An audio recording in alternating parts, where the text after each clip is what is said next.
Greetings, seminary community, faculty, and staff, LTSS alumni, and friends of the seminary. It's a joy to be with you today to present the Bedenbaugh Award.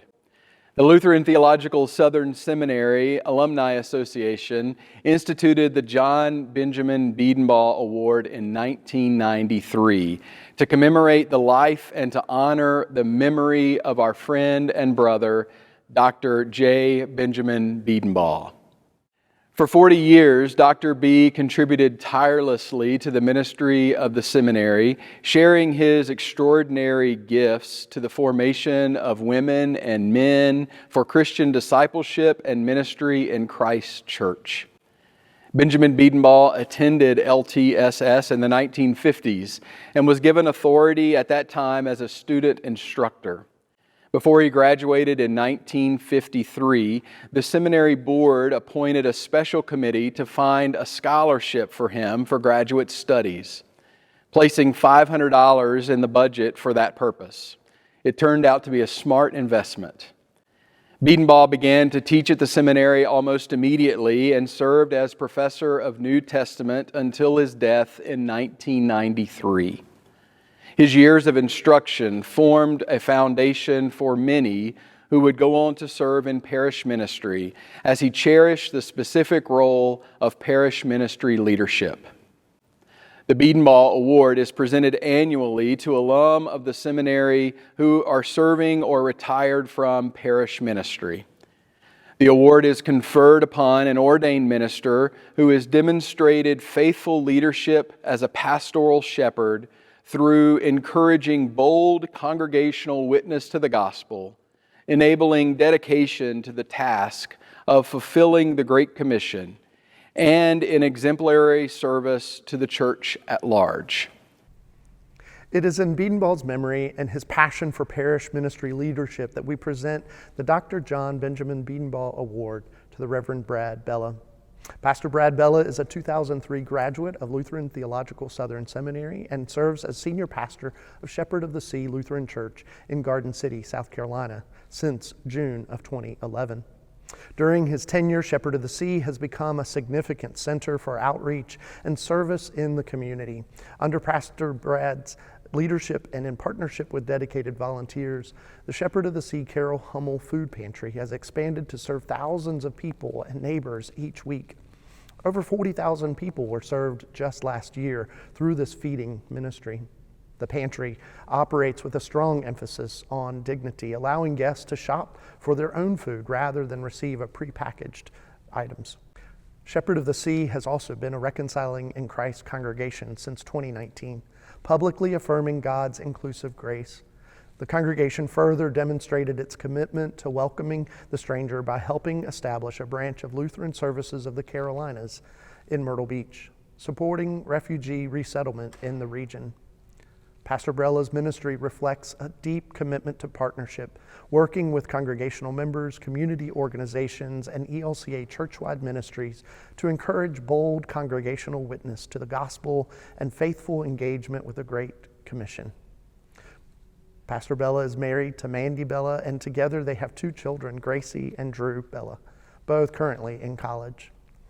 We are thrilled to recognize Pastor Bellah's many and faithful accomplishments in ministry and present this year's Bedenbaugh Award. First, I would like to say thank you. I am so grateful and privileged and honored to serve Jesus and His church as a rostered minister in the ELCA. And I'm filled with gratitude for where I was formed for this ministry. I'm deeply grateful for this honor and for the generosity of Lutheran Theological Southern Seminary Alumni Association. To receive this Bedenbaugh Award, named for a pastor and a professor who devoted his life to forming others for ministry, is truly humbling, and it is deeply meaningful to me. I graduated Lutheran Theological Southern Seminary in 2003. What shaped me most while I was there was not simply the information that I was taught, but how I was taught. Professors like Dr. Tony Everett and the late Dr. Phil Baker did more than pass along information to me. They modeled a way of being and serving, paying attention to what God is already up to in the community and then stepping into that work with curiosity and courage. That's where the language of partnership really took hold for me. Ministry is not about getting people to fit into something that we can control. It's about noticing where God is moving and joining in. At Shepherd of the Sea, we don't call people members of the congregation anymore. We call them partners.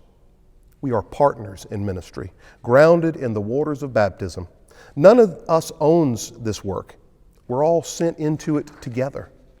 Because of the formation I received in seminary and because of the learning I continued after graduation, I was stretched and I grew.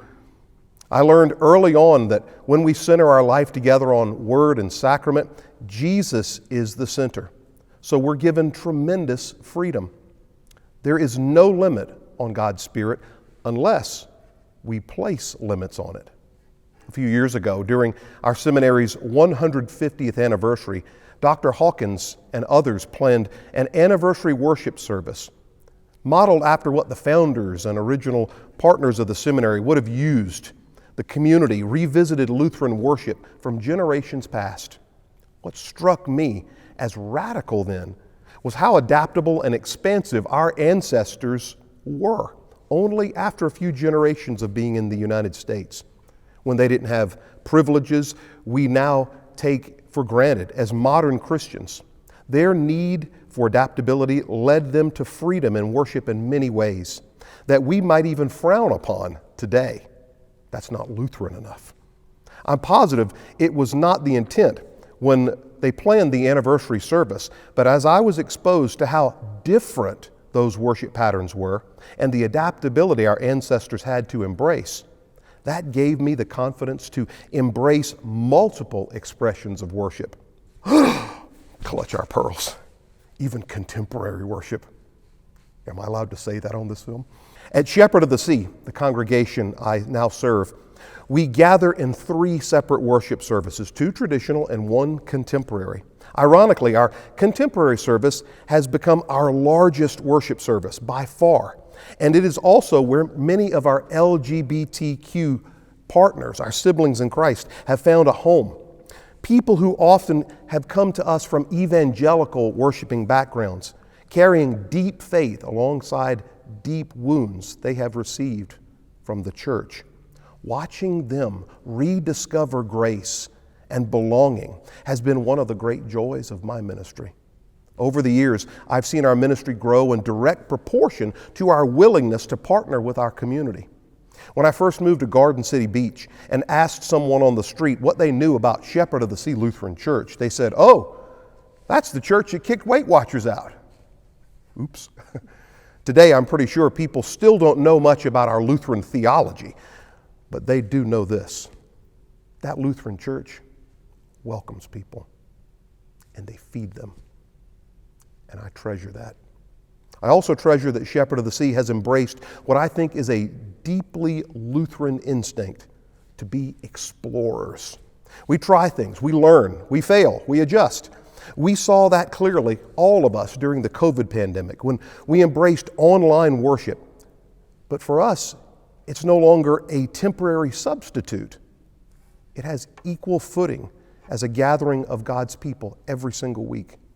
That community continues to worship with us from across the country every week, not just watching but leading, reading and participating. In fact, just last week, when weather forced us to cancel in-person worship services, we still gathered together online because God had already formed us for that moment.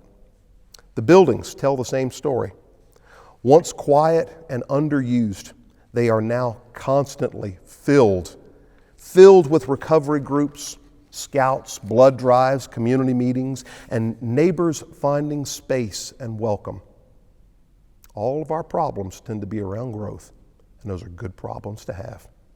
Please know that I accept this award on behalf of those who formed me and those whom I still am honored to serve alongside. All of them are partners in ministry whose lessons I'm still learning.